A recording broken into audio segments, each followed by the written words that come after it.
Welcome to the July 31st, 2018 episode of Reactive Consciousness, our in-depth podcast about what happened this week in our lives. I'm your host, vysethebold, and this is... Lotus Prince. And Dracologist. Good evening, everyone. Greetings. Oh, man. Look at all this. Yes, but look at all this new channel I'm sitting in. Aw. Yeah. Feels good, man. It smells better in here. Yeah. That's because we stocked it up with Wonder Bombs. There's a distinctive lack of old man smell. Yeah. Yeah, maybe I was wrong. Maybe the Wonder Bombs is indicative of the old man smell. What do I know? Wonder Bombs. But, I just want to let everybody know that Lotus, as of right now, is wearing a lovely Board Game Operation t-shirt. It's surprisingly comfortable. And I had it reminded me of where I went this weekend. I went to Next Level in South Jersey, which is a local video game store that he and I frequent pretty often. And you might say we frequented frequently. What ended up happening was they actually had a video game version of Operation. They had a Fallout version of Operation. I mean, it's a board game, obviously, but I just thought it was cool to operate on a Pip-Boy. It was kind of cool. I've kind of, I've wanted to go there lately. I was actually considering stopping there on the way to you, but then I realized you are now, a little under an hour from there. So I was like, I'm not doing all that in one day, so I think I'll just make a special trip there in, a few weeks. Yeah, I still go occasionally. I went because I went to my parents' place on Saturday. Yeah, there you go, and they're, right there. Yeah, exactly. So I ended up going there. I actually picked up a couple things. I picked up a copy of Rocket Slime for the DS, which is an amazing game. Mm-hmm. I ended up beating that a little while ago. Rocket Slime. Rockets? Have you ever heard of it? Nope. No. Is it a PC game? No. DS. Rocket Slime is a spin-off of the Dragon Quest series. Oh. So you play a friendly slime, a good slime, who has to collect parts and ammo for a giant robot that it controls, and it flings all kinds of trash and things like that and ammo at other big giant robots. It's an action game. It's similar to Zelda in the way that it plays, but it has boss battles that are unique, that are really neat. Nice. So it's a lot of fun. I picked that up. I wanted to show you guys this. Do you know the way the cover of the original Ninja Turtles video game looks like? For the NES? That's when for the NES. They're all making menacing faces, and they all have the red bandanas because that was old school Turtles. Yeah, exactly. That is actually the cover of the 4th issue of Teenage Mutant Ninja Turtles, the original comic. I guess that makes sense.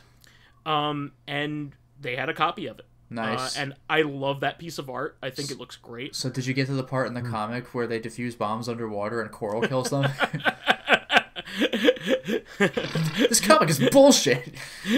And all the characters look very off-model. And Donatello is broken as hell. Yeah, but it's awesome too because it's a wraparound. It has the art on the back as well. Nice. It I like that. Follows through on the back. So it's really neat. It was just something I wanted for my childhood. It was pretty neat in that fact.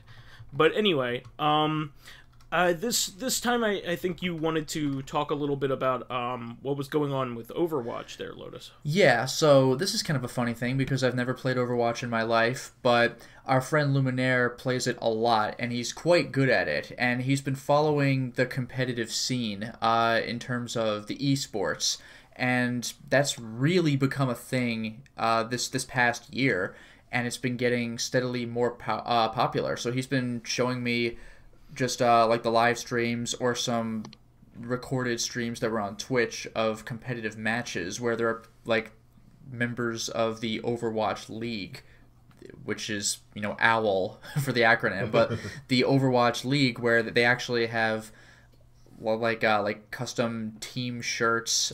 People recognize their names in the venues where they watch them play. It's getting to be kind of like League of Legends, where you actually go to like a stadium or a venue and you watch them play these competitive Overwatch games. It's getting to be a really big deal.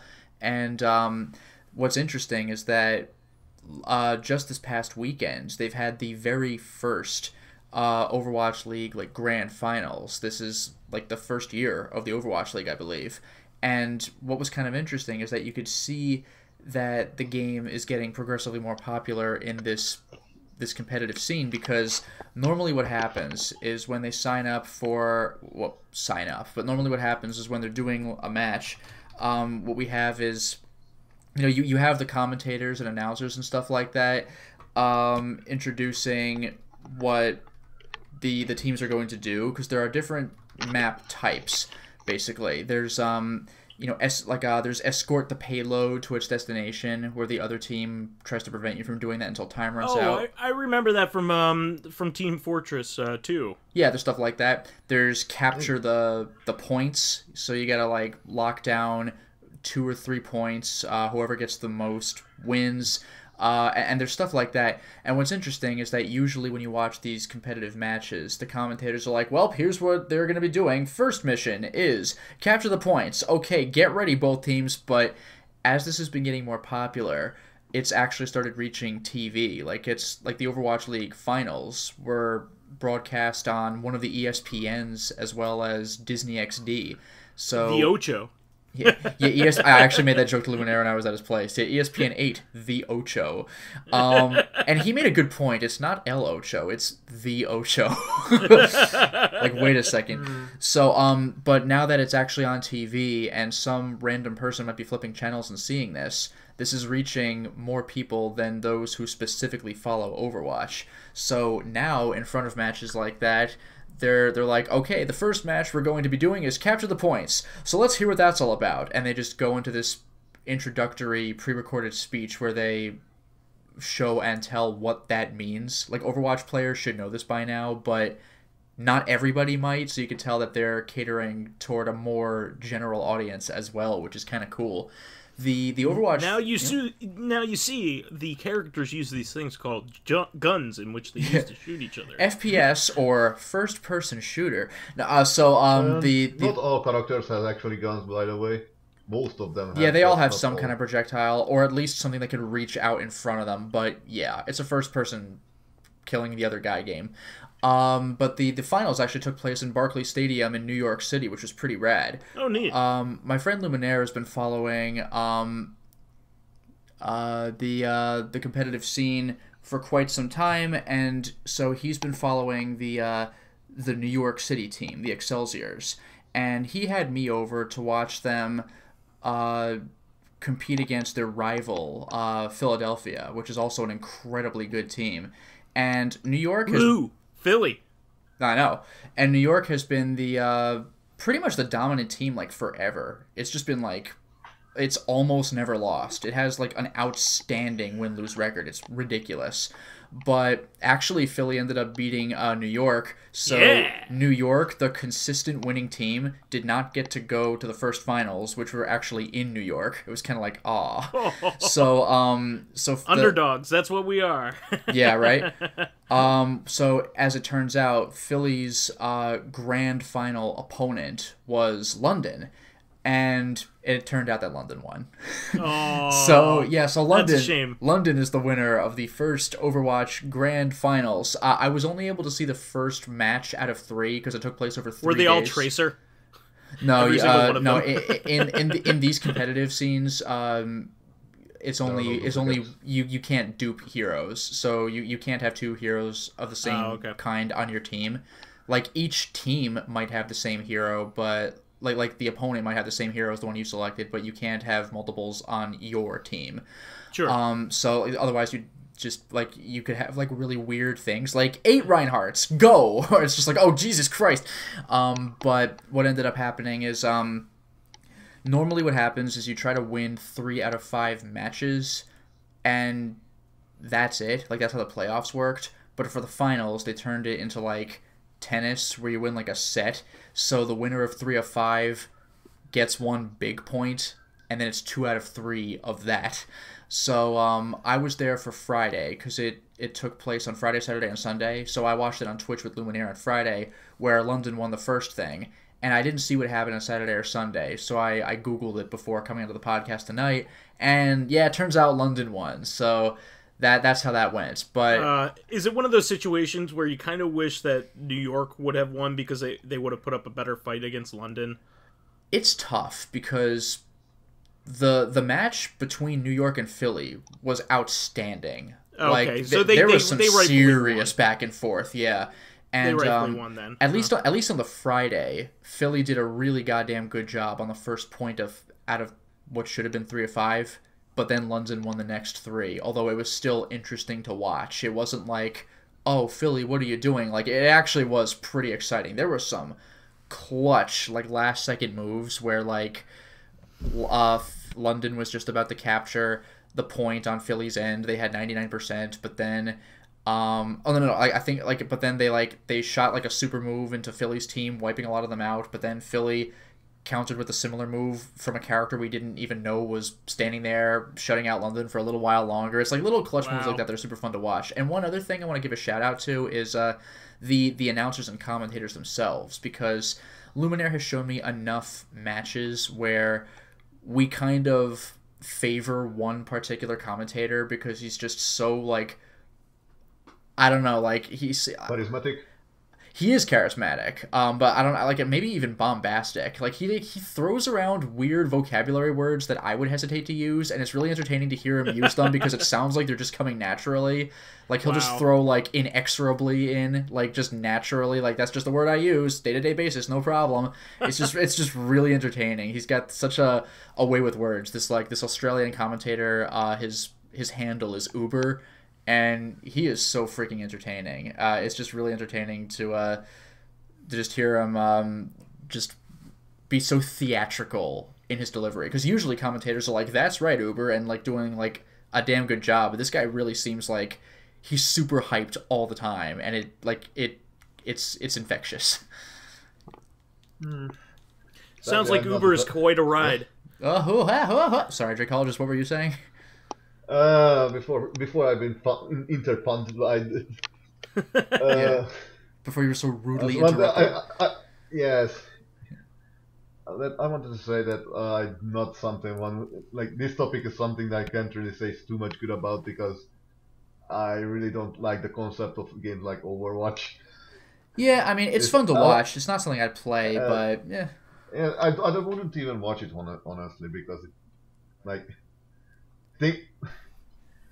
I'm very strictly like I have to have a single player campaign or else it's not worth it for me. Well, that's mostly how I am as far as playing games, but me too. I enjoy watching, like, competitive matches. Like, I like watching EVO, the Street Fighter, like, finals, even though I've never played Street Fighter 5 in my life, but it's super fun to watch good players be good. Yeah, I'm one of those people that buys, like, Splatoon for the one-player mode, you know what I mean? Like, yeah, I'm that guy. I bought Mortal Kombat 9 and 10 strictly for single player. I bought fucking Smash for single player. It's like, wait. Oh, yeah. I mean, like, I like the multiplayer, but I hardly ever get a chance to play it. Yeah, so I have no use for Overwatch, but I enjoy watching other people play it. Yeah. One thing about, like, multiplayer, there was one game I watched, like, this multiplayer sort of, it was a multiplayer based game that was actually fun to watch. What was that? Shoot Mania, I think. Oh yeah, Shoot Mania is pretty cool. It's kind of what the Track Mania people made, right?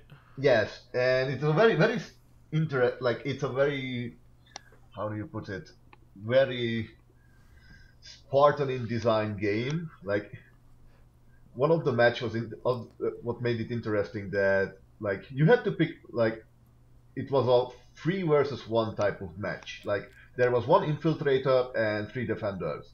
The infiltrator had to pick up an item, like a flag, and put it into a different spot.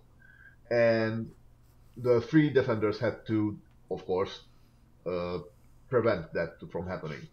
And the power differences were interesting because while the free defenders had sort of this fireball-like weapon, like this plasma gun-like projectile weapon, the attacker was armed with a railgun, like basically a hit scan weapon. And it was interesting to see, like, many people tried,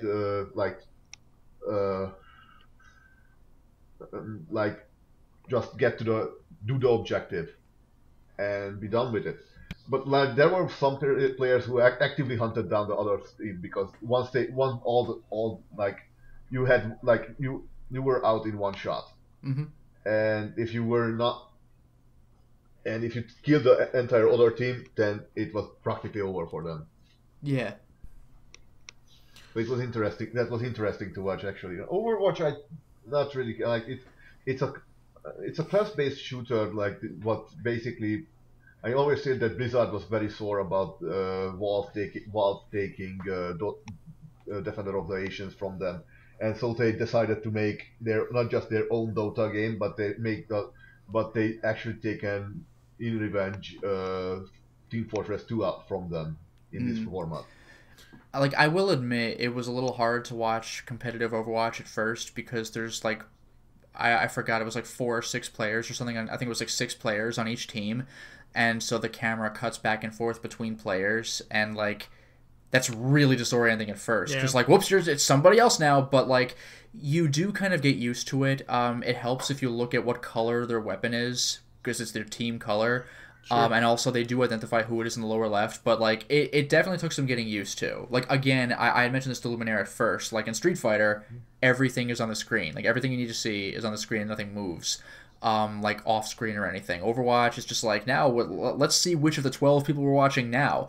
But you do get used to it, and also you can be aware that the stuff that they bother cutting to is the good stuff. That's nice too. I'm curious. Hanzo? Hanzo's been buffed recently, so like the snipers go back and forth between Widowmaker and Hanzo.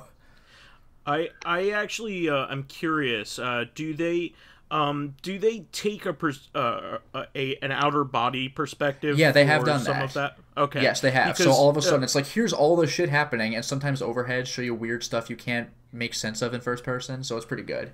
Yeah, I like that because it looks more like, a sporting event. It does do that. Yeah. Yeah, good. I mean, not terribly often, but if you need to see what's going on at once, if there's like a major skirmish or something where everybody's doing something, usually they'll go to one person. If it's like, let's see what move he's gonna try to pull off. But when it's just mass chaos, they'll sometimes zoom out, and you kind of get like, you don't get that intimate headshot perspective, but you get Sure. You do see like the chaos as it ensues, and the HUD shows you little X's if on members' health if they die and stuff like that, so you can make sense of what you're seeing. So back in the day, I used to play Day of Defeat and TF2. So I used to and Counter-Strike Go is still very popular. I wouldn't discount Valve for that. That threw me off, by the way. Yeah. When I was student teaching in college, and that was already like a decade ago. But the people in high school were playing CS:GO. I was like, no kidding. No, it's still like the number one thing played on Steam almost. Yeah, I couldn't believe it. Like, I mean, it's one thing for like people our age to still be playing it, but no, it's still going for real. The original Counter-Strike came out like with Half-Life 1. Yeah. So like on like the PS2 level game. Half-Life 1 is the best. It's so good. The first Counter-Strike. Yeah. The new one, like, kind of disappointing. To me, people still love it. The people are still all over it. I mean, because it's competitive and it stimulates the whole loot box thing stimulates a certain part of people's brain. Yeah. Like, oh, I got the next one might be a rare skin. Yeah, skins are like the thing, I think. Yeah, but, yeah. It's funny because remember how people got so mad at the concept of paying for like horse armor? But now it's like their favorite kind of DLC in multiplayer games because it doesn't break the game by making them pay to win. Yeah, I mean it's really in a multiplayer game like that. I mean, even Phantasy Star Online was all about you were looking for gear in that. That's what you wanted to do. And I mean that really started with Diablo. So they just kind of took that idea and monetized it. So I'm not surprised at that. But I mean, most of these games are free, like completely free, and you just pay for the cosmetics. $60 for Overwatch is free apparently. Yeah, for Overwatch, the game you pay for. The stuff you unlock can be free, but you can pay for loot boxes, which people are iffy about. But the only stuff they give you in loot boxes is skins, emotes, quotes. So again, nothing that buffs your character. I know the song and dance, Lotus. I know it more than you would imagine, and I can imagine quite a bit.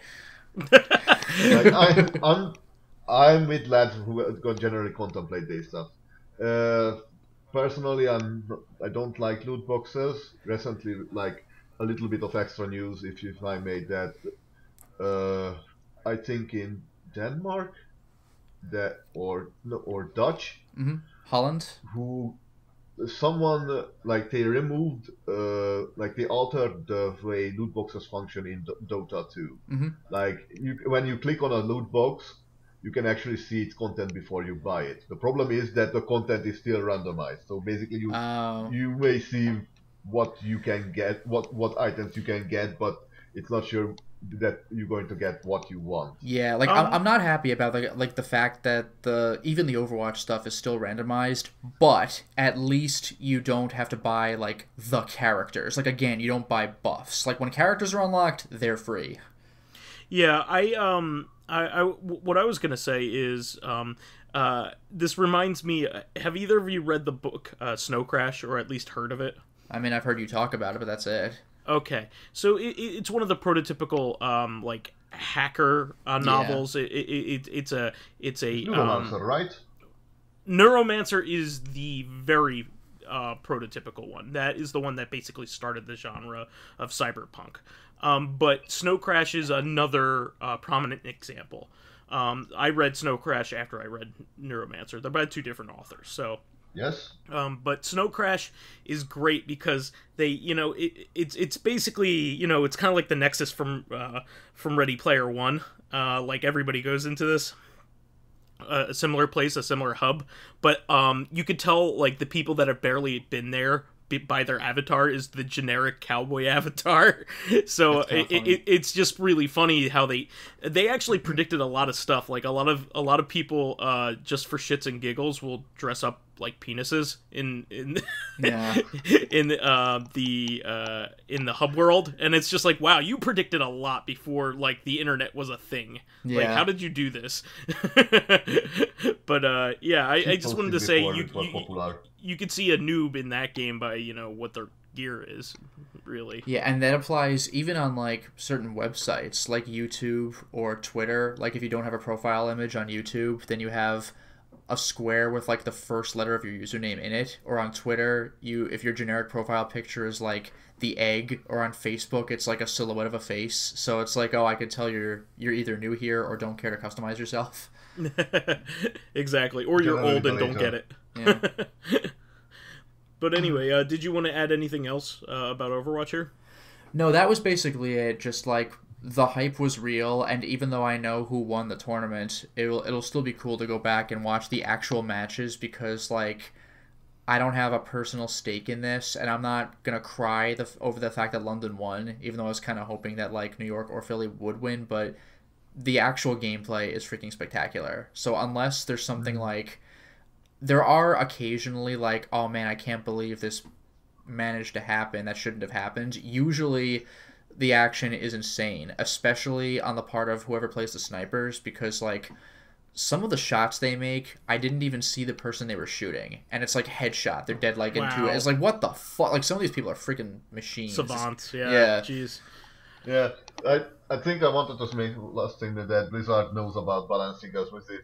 Chicken knows about it. Is it Alphabet? Because if you know the memes that there are 3 characters in the game that is completely totally broken. Mm-hmm. Well, it's just like anything else. A lot of times people think characters are broken, and then they find out like that another character can counter it that they didn't even think of in a way that they didn't even think Except of doing. that they're not. Yeah. No, you know what I love though is when people play against type. So like, for example, Mercy. Mercy is the character who like she can attack because everyone can attack, but you're really supposed to use her to fly around and heal people, and her super move is like resurrect everyone in a nearby radius. So like when people are going against the other team, they, if possible, will kill the Mercy first, so the team can't come back from the dead after you take him out. But on Philly's team was like a pretty aggressive Mercy. Like there was one skirmish where he got 2 kills, and like for That's a Mercy ton for that. Yeah, for Mercy that doesn't happen. Like there's like a big fight, and all of a sudden he's like, okay, I need to help, and he just takes 2 people out, and it's like, whoa. And the funny thing was the people who are doing the commentating have like stats on these people's performances, and they were like, I should point out that while he's surprisingly aggressive for a Mercy, he still does his job. Like his healing is like comparable to people who use Mercy in the like intended way. So this guy's still pulling his weight and also getting kills. He doesn't go looking for them, but he's not afraid to take them when they're there. In context, this is on level with a pitcher getting a home run or a quarterback receiving a pass. Yeah, it's like they can, but like they usually don't ever practice it. Yeah, and like my favorite was Evo a few years ago, where the guy from Singapore won with Rose. Like, just nobody saw that coming. Like, I mean, there are characters that you really should never play as, but sometimes characters are put into certain tiers because, I guess, of the way you would assume they would play. But you can play a conservative big guy, or you could play an aggressive little guy and just see what people do. Like, I've mentioned this before. I forgot if it was on the cast or not, but in Guilty Gear in particular, the character Chip, the ninja guy, like by far the fastest guy in the game. Right? by far the fastest guy in the game, who's just teleporting around. He is not considered a high tier character, or at least the highest tier, but high level players are afraid of a good Chip player because he can just literally go where he wants. He has small range teleportation, and he's super fast, and he has crazy jumping. So like, yeah, other characters are statistically better than he is, but it's kind of still scary when you play against a good Chip. Also, there's the fact that you don't train against a Chip either, because you never expect anybody to play one. So therefore, you have less practice in dealing with the stuff that they can deal out. Yeah. So, like in Street Fighter, you expect to fight like Akuma and Ryu and like Guile. So like Rose, like it's just weird fighting a Rose. She just kicks your ass. Exactly. Well, if that's all we have to say about Overwatch, I wanted to talk about a really big announcement that had a lot of meaning to me. Mm-hmm. So I've been talking, if anybody listened to the one with Mr. Ryu on a little while ago, I just modified my Combat Obsidian in order to use a Brook Universal Fighting Board. Mm-hmm. So, and I will soon be modifying it to have a theme. I actually have a really nice Ikaruga theme being printed right now and sent to me in order to put the plexi down and everything, and I'm going to make the buttons two-tone. I have some really nice... black and white buttons? Yeah, I have really nice Sanwa black and white buttons. They're two-tone, so... the outside is black and the button itself is white. So can you see that, Lotus? I see a black outline of a white button. Yeah, exactly. Okay. So I'm going to have these as my buttons, and I also have a really nice ball top that is black and white mesh. Well, it looks really sweet. You know what you need to do for the true Ikaruga experience? You need to get a second identical arcade stick, but it's white, and it has black buttons with white outlines for player 2. Well, you know what's kind of funny is I was thinking about doing the last 2 buttons as white outside and black button, just to vary them, because, the first 6 buttons are supposed to, on some sticks, have one color scheme, and then the last 2 have another. I see. Yeah. To vary them, because it's the 6 punch and kick buttons for fighting games, and then the last 2 buttons are whatever, you know. Yeah, wanted to say that. Just wanted to say that take apart one of those Razer keyboards and put in the LEDs into it that lights up red and blue whenever you switch. Oh, nice. That would be cool. The Comba has a really nice blue LED, which fits the theme because anybody who's played Ikaruga, the white kind of has a blue like finish to it. Like it has like a blue aura to it. And black, the black, when you're black, your bullets and your ship have a red outline to it. So it still works with the blue LEDs, I think, but it still looks really. It looks sharp now, and it's gonna look even better once it's all finished with the art. Yeah, but no doubt. What's cool is the Universal Fight board can play all modern systems, like every single one. So it can do Xbox, PS4, Switch. Yeah, but PS3, Xbox 360. Nice. Like can it do Sega Genesis? Well, it can't. So actually, that's kind of what I'm getting at here. You got to go to those retro game stores and buy the Mortal Kombat fight stick. Wait, hold on. Yeah. Brook and Jason Customs just announced that they're coming out with what's called the Retro Board. Now, the Retro Board is a joystick board designed very similarly to the Universal Fight board that Brook has, but it's for old systems.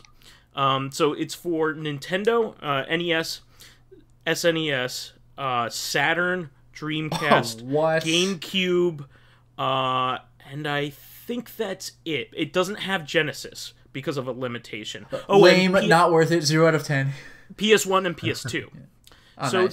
the only 2 major systems it doesn't have are Neo Geo and that's ironic, actually. yeah, Neo Geo and Genesis. Okay. However, there are ways around it. There are converters for PlayStation to Genesis that one company Oh my makes. god! Come on. So I actually already have one of those. So I'm covered. Nice. I'm covered for all my old systems. That's pretty good. Now you might be thinking to yourself, what would I want this for? You know, some people, of course, like playing. Well, play Ikaruga on the Dreamcast, of course. Well, that's true. Yeah. That's arcade perfect. Yeah. But play Golden Axe Warrior on the Saturn. Yes. There's tons and tons of you mean Golden Axe the Duel. Oh, excuse me. Yeah, the Warrior was Master that's System. the I'm versus sorry. one. Yeah, my bad. Golden Axe Warrior Mandatory is versus the game. Zelda-like. That's the Master System Zelda clone. Yeah, or not clone, but yeah. It's pretty much a clone. All right. But anyway, there are tons of arcade games for PlayStation 1, PlayStation 2, and Saturn. Like all of those games, yeah, absolutely, and Dreamcast. By the way, even stuff you might not think about at first because it was designed specifically for the console, like the PS1 and PS2 Contra games. Yeah. I mean, I wouldn't want to play those games at all, but the but PS1 you could. games. You probably wouldn't want to play Shattered Soldier or Neo Contra with the joystick. Okay. Because Oh no, Contra has a fantastic soundtrack. I can't keep saying that. Oh. It's more of a twin stick shooter, isn't it? well, that would make sense actually. It does have twin sticks. Both of those games do have twin stick controls, and they also use the shoulder buttons a lot to lock the angle of the gun. Okay. So you don't want to do that. But aim. I know what you're talking about. Like there's Metal Slug collections and Yes. all kinds of stuff on on those systems. So you totally definitely play games. Metal Slug Collection on the Wii. That's the one you want. ugh. Where you have to throw a grenade by like shaking the controller. No, Oh god. no, actually, wasn't one of the Wii's other problems that wasn't it something like the enemies don't flash when you hit them, so you're kind of wondering like how long it'll take for anything to work? The shots against the bosses. Yeah, bosses. When the bosses get hit, they're supposed to flash, but Nintendo made them remove that for epilepsy. Yeah, so you're kind of like, am I doing it right? Like the whole time. Exactly. It's like I heard that was a problem for one of the bosses in Resident Evil 6. Like you really like, how do I beat the boss? And then it dies, and you're like, oh, I was doing it right the whole time. Well, so what I was getting at here is I had long ago kind of been playing in my head on what I wanted to do with my my joystick here, and I always wanted to make a retro joystick. So I was going to make one with what was called a multi-console Cthulhu board, which is very similar to this new board, except it requires a lot of soldering and other things that make it more complicated. You also cannot grasp its true form. Just by looking at it. Isn't that Gigas, not Tulu? What is it? Well, actually, that line is for Gigas, yes. Yeah. But you go insane when you see like any of this shit. Yeah, for Dragon. Yeah. But anyway, that Earthbound's always been kind of Lovecraftian in a lot of ways. But anyway, the beginning of Mother 1 is very Lovecraftian. So I gotta play those. I gotta play freaking Mother Zero. I can't believe they released that. Yeah, Earthbound Zero. The beginning of that game is very Lovecraftian. You find out your grandfather had been like researching like Gygas essentially. Oh, jeez. So like you find like all of his diaries like in a Cthulhu mythos. That's so good. That's like Eternal Darkness, where it's like, oh, I knew the whole time. Like, exactly. Your great grandfather. It's like, oh, what? Yeah, exactly. That kind of stuff. I discovered the city. It's like, it's not good. The city of Enga. Yeah, the dark corners of the earth. Huh? Yeah. Well, what's great is you were the alien all along. Yep. What's great is this retro board is going to be released in August, very soon, and it's a lot easier to use than the MC Cthulhu. And I already have all the parts for the stick that I was going to build, because what I did was I bought a generic joystick shell that Jason's Customs was selling. It's a very nice, hefty one. It's all metal. And it's built like a tank. It's called the Panzer III. It's built like a tank, Jesus. literally. Like it's very heavy. But good quality parts. I bought gold parts already. Is it like the Panzer Faust, where when you throw one, it just explodes? I haven't thrown it yet. Panzer Faust was a mini rocket launcher. One used rocket launcher, not a grenade. Oh, I'm sorry. Yeah, I was confusing you with those old timey like World War II grenades on a stick. Yeah. Those stick grenades they're actually pretty good to throw. They're just less comfortable to carry around. Yeah, no doubt. Yep. Especially if you have several. Yeah, that is a real sticky situation. But anyway, Lame. I'm gonna make this one Donpachi themed. Oh, okay. So yellow and black. This one's gonna be black as well, but it's gonna be black and gold. Well, that's what I was saying, yellow and black. So okay, gold. Yeah. Yeah. So I already bought gold, like metallic gold buttons, Sanwa buttons, and also a really nice gold ball top to go with it. So it'll look great. And I can't wait to get this board and try it out. I already have all the wires for all the systems too because I ordered them. So I'm getting really excited because I really want to play a lot of the shmups, even for the old systems, like especially like a game like Star Soldier. I don't know if you've seen gameplay for the original Star Soldier on the Famicom or NES, but like you have to the game literally can handle you pressing the button as fast as you can. Oh, wasn't that the thing that you showed me was on what was that Japanese game show, the Game Master Game thing? Center CX. Yeah, I think you had mentioned there was a Star Soldier episode where like the guy couldn't beat it, so they bring on this Takeshi pro. Meiji. Yeah, and he's just like buzzing away at the stick and blasting everything, and you're like, what? Yeah, so this guy actually Takeshi Meiji became famous in Japan for being able to shoot 16 times per second. That is ludicrous. And he became so popular that Hudson made him his own games. He's actually the star of the Adventure Island games. Oh, that was him? Yeah. Wait, so was he doing like a pointer finger, middle finger, alternate, like no, he can just do it with one finger. With one finger. Christ's sake!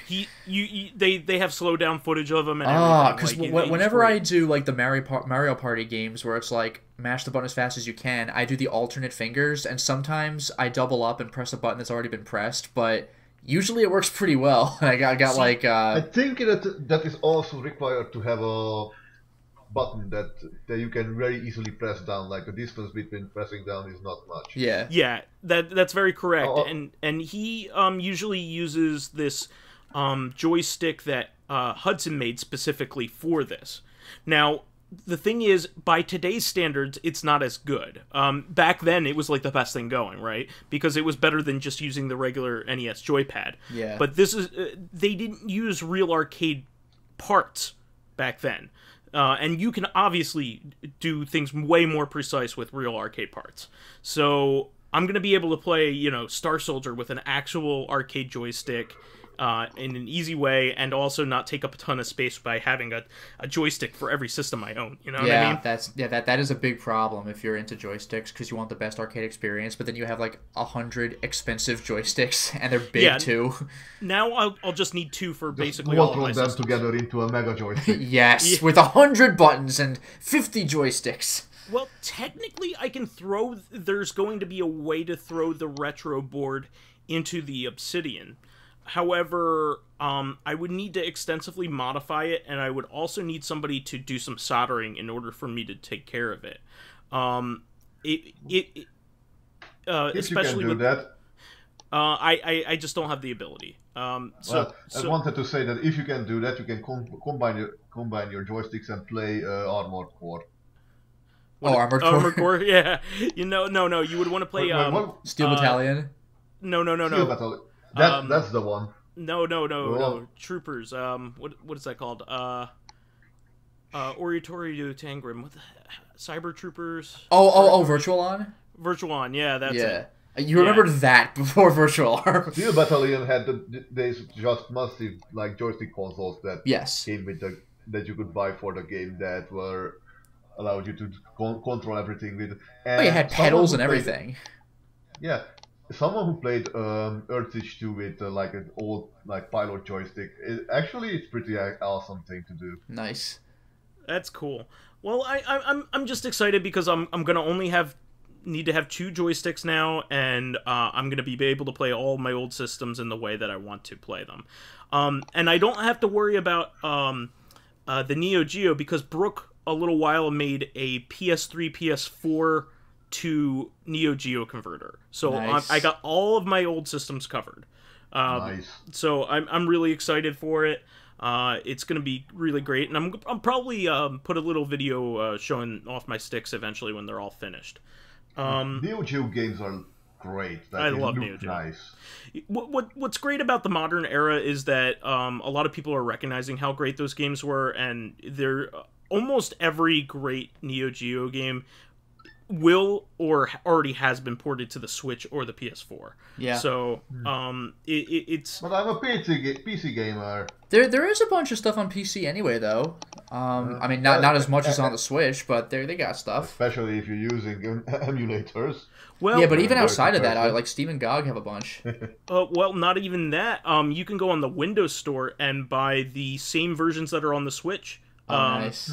For a lot of them now. The Arcade Archives by Hamster, they are releasing those on Windows 10 and Xbox One. So nice. you actually have a lot of versions you could buy for those. I do remember I played a few games on, in Neo Geo emulator. One was Brawl Soccer, Metal Slug, and Cross Swords.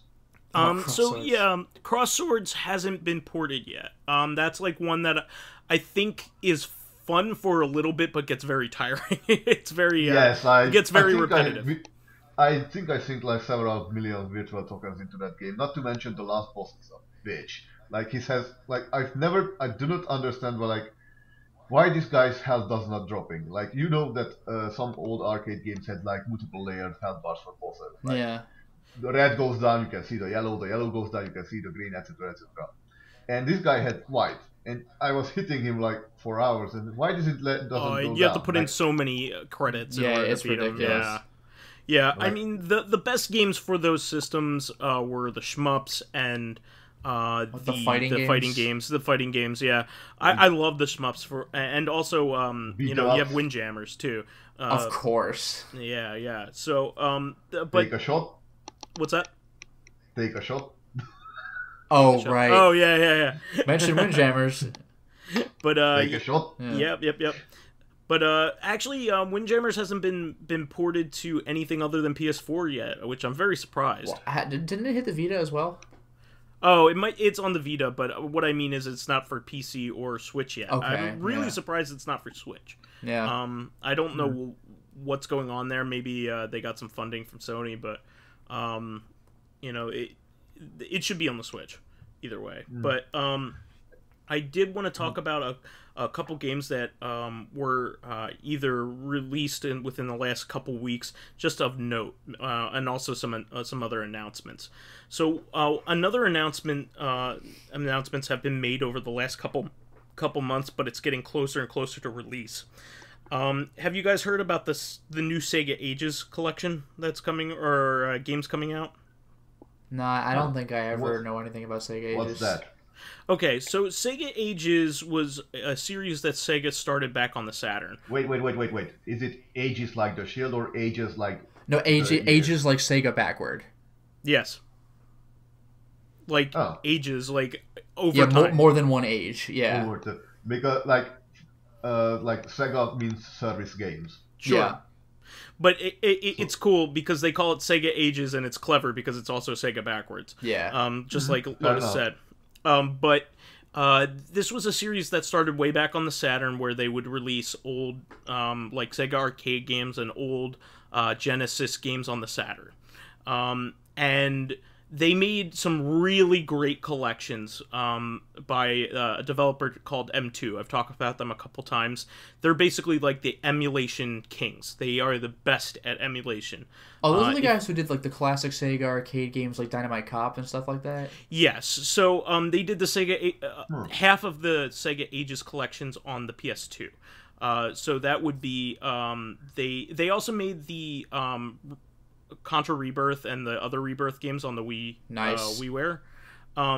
They've made a lot of really cool stuff. M2 is like the best. They've also done a lot of the emulator work for Nintendo for the Virtual Console as well. But anyway, they put a bunch of really great games on the 3DS for Sega. Some of them, I would consider them to be the best versions of any of those games ever made. Like, that version of Space Harrier is probably the best version of Space Harrier I've ever played. What about Yakuza 5 or 6 or something? Because I think that's a damn good job. Yeah. No, the ones on DS add features. They added like extra bosses. Okay. They also those games, those multi-planar, the Super Scalar games from Sega look really great in 3D. Okay. They also run in 60 frames per second, which they never did in their original hardware. What's that? What's Super Scalar?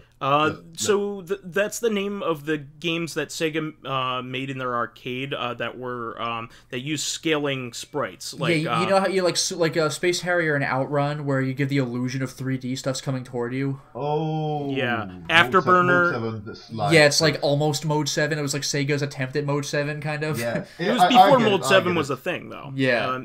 Yeah, this was just in the arcade. I think I get the trick. Yeah.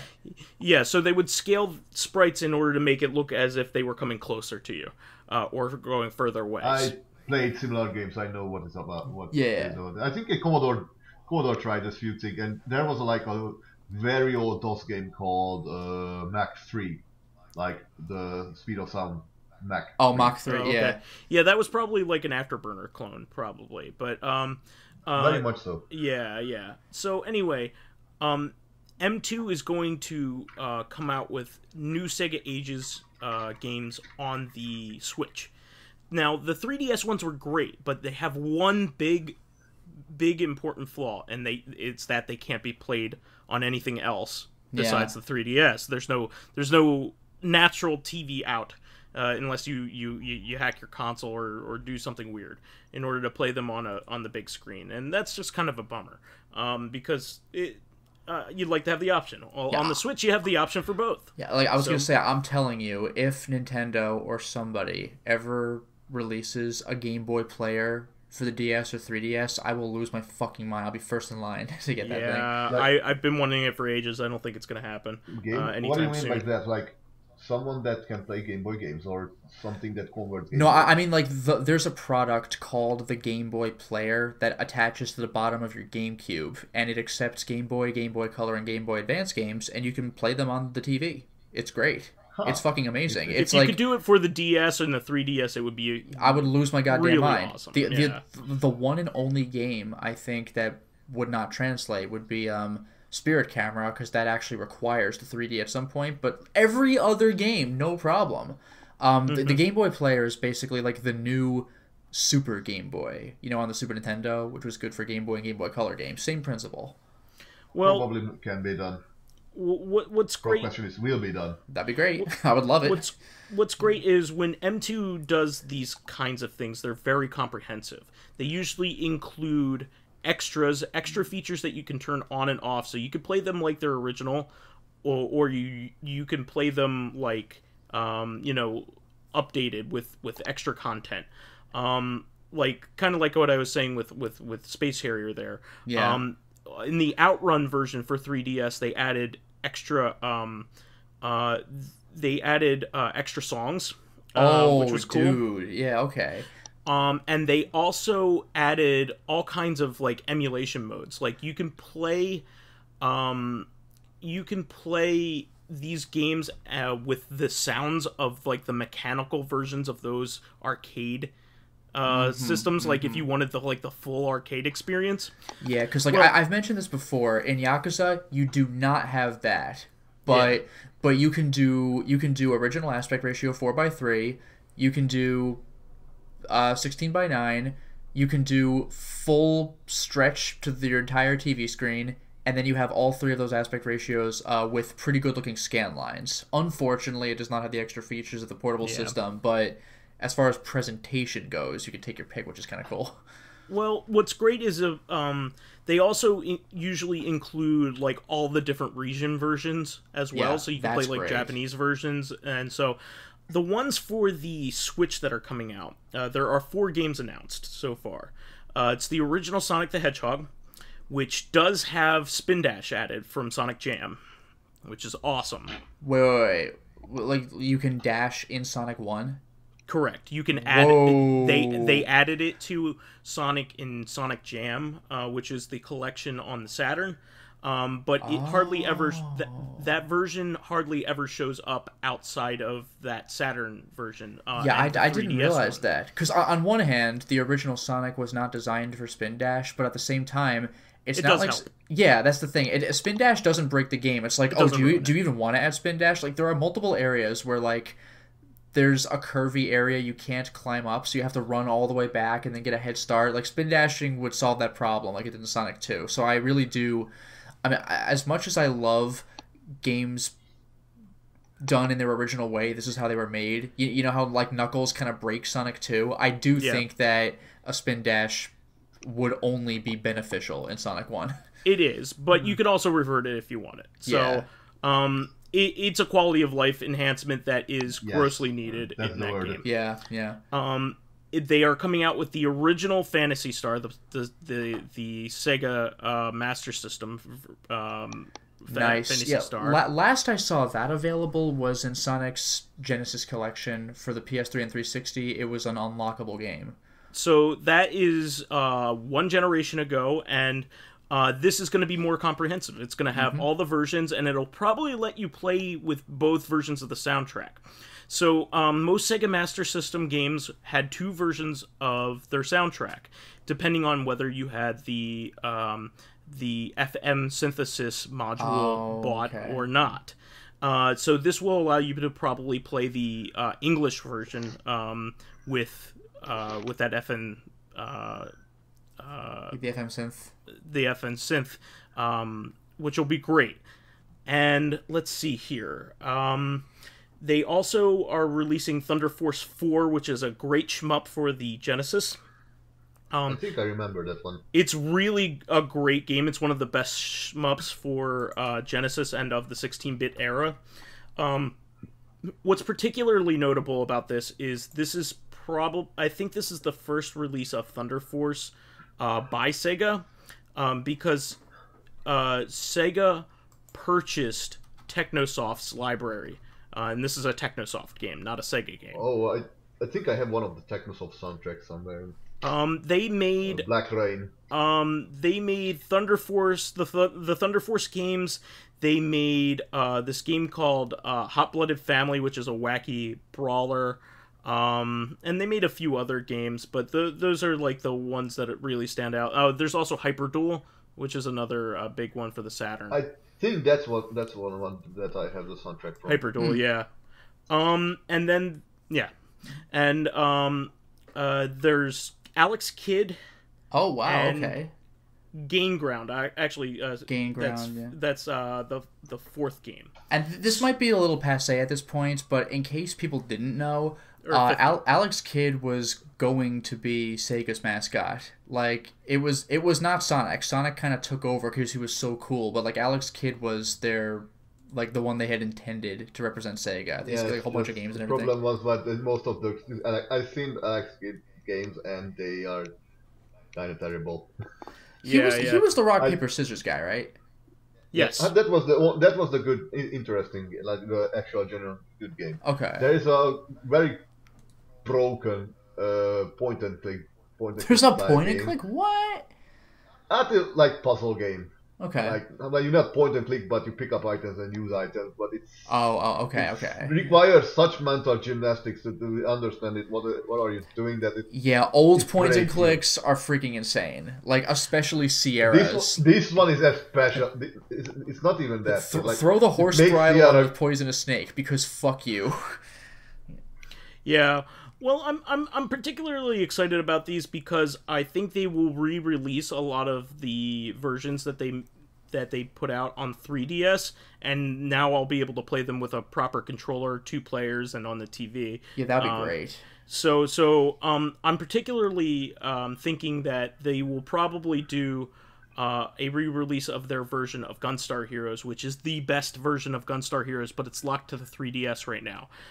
So if it were on the Switch eventually, I cannot wait, because what they did was they basically allow you to choose any weapon you want. You don't have to wait to pick up any of the power-ups. Oh, that's cool. And you can also switch between free shot and fixed shot, which you couldn't do on the fly in that game. It was before they made that a quality of life decision in a lot of other Contra games after that. What I mean by that is locking while your direction of firing while you're moving to, let's say, maybe a diagonal direction. Yeah, like you mentioned in Contra before. Yeah. Or locking it while you're staying still.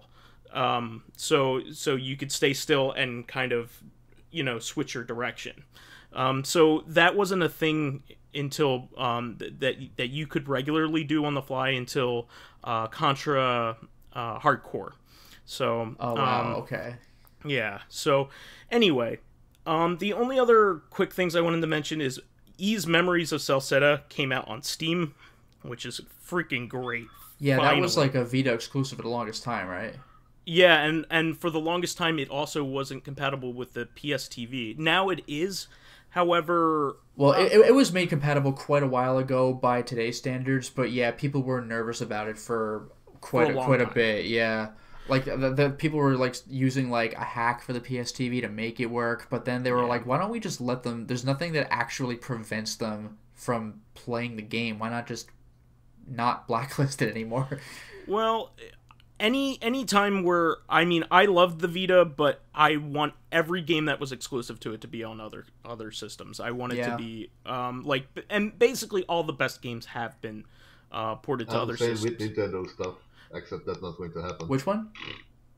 I'm just saying, like, I would like to play some of Nintendo's games, especially that one they snuck up from not Platinum. I would like to play Uncharted Golden Abyss on... anything, because I don't have the Vita. Like, even the PS TV won't do it because there's like motion control stuff. There's only a handful of games that are still locked to it for logistical reasons, for like using Vita specific features and things like that. Yeah, they made Gravity Rush work, so I don't see why they couldn't do it with Uncharted as well. I don't know why they're not bringing that game over. Like, people love Uncharted. Yeah, it's just one of those things. I just think they don't care. Yeah. So I'm happy for that. I bought it right away, and I also had a really interesting interaction with Exceed online that I showed you. Yeah. It was pretty funny. But anyway, I also wanted to quickly mention that I picked up Sky Skipper, that Nintendo arcade game that was never released officially in the US. It is a rough around the edges game. There's a good reason probably it wasn't released, but it's still really interesting. It is really funny when stuff like that happens. Like, for example, one of the games I've been looking into was like Resident Evil Survivor 2. And that was never released in the US. And it's like, why? It's like, people love Resident Evil. And then you play the game and you're like, oh, okay. Yeah, it was a rough game. Yeah. Like, it's playable, but like... I get why they wouldn't release it here when even Survivor 1 got a pretty bad reputation. Sky Skipper's uncomfortable to play. Really weird. It's a shmup, but it's like almost like a Defender style shmup where you go around a scrolling background and it loops, and you have to collect these. It's very similar to Defender. You have to collect these power up. Well, they're basically like humans. You have to save humans from like giant monkeys, which is kind of funny. They kind of look like Donkey Kong. Are the humans running on the ground, or do you shoot the monkeys, or what? You shoot the monkeys to stun them, but you can't like kill them. Yeah, because like this sounds almost like Jump Jet, where I've mentioned this before. It's an old DOS game and possibly the first video game I've ever played. But it plays like Defender, but you have a different mission each level. Yeah. And the last level, it's like save the hostage. So you have to blow up a building, and a little dude runs out, and you pick him up, and then you have to drop him off at home base. Yeah. Oh man. This reminds me of Choplifter very much. Yeah, like Choplifter. Actually, wait a minute. Now that I think about it, what about Resogun?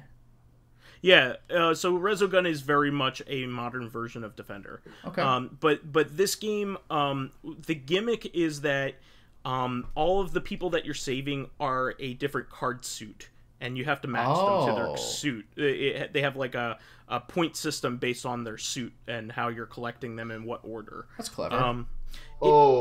Yes. Oh. So they look like the card people from Alice in Wonderland. The card guards. Yeah, exactly. So anyway, it's a cool piece of history, and I'm glad I bought it. But it's not going to be something I'm going to go back to. Yeah, I'm going to play more Donkey Kong for sure than that. More Donkey Kong 3. By the way, when are they going to release Polybius? They actually already have released Polybius on PS4. Yep. Jeff Mintner, the guy who made Tempest 4000 recently, and all the other Tempest games, Tempest 2000 on up, and Space Giraffe. Did he ever release Tempest 3000? Riddle me that. He actually did. There is a Tempest 3000. No, I know it's released, but like on systems that people actually will ever own in their lives? No, what you're thinking about is TXK. TXK was the Vita exclusive one. No. I'm talking about the new one. I think that was Tempest 3000. Yes, it was. You're right. Is there like a real Tempest 3000 that people will actually maybe encounter in their lifetimes? No. Okay. You will have to buy a new one. Fuck. Do it. All we need is to make this is an interesting game. Trifle with the cherry on top. This to have one and only Attack of the Mutant Camels.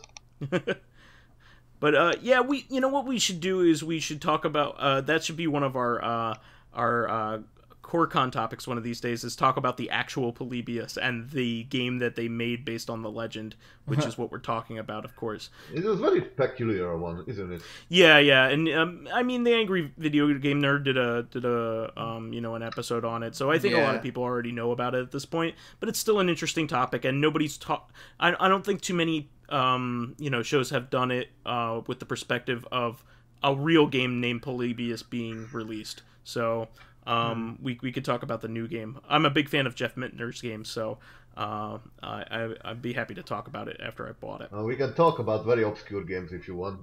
Yeah. But I'm going to win that round. Probably. All right. Well, that is the show for this week. We want to thank myself and Lotus Wow. and Dracologist for being here tonight.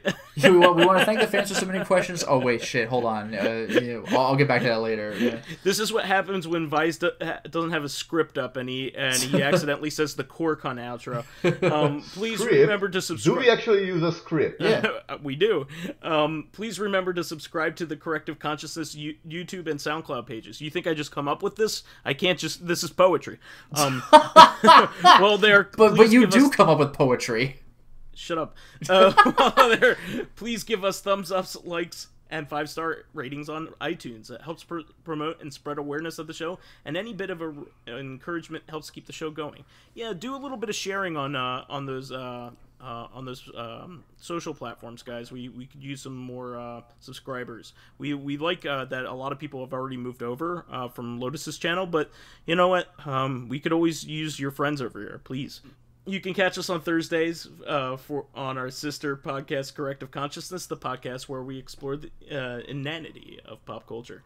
Finally, you can friend me as vysethebold on Steam, PSN, Xbox Live, Twitter, Switch, and Battle.net.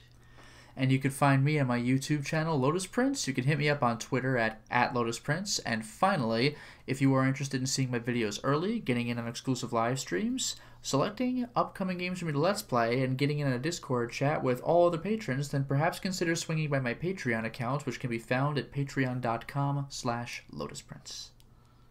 And you can find me at Steam, Skype, and at Discord at Lair of the Croco Squirrel.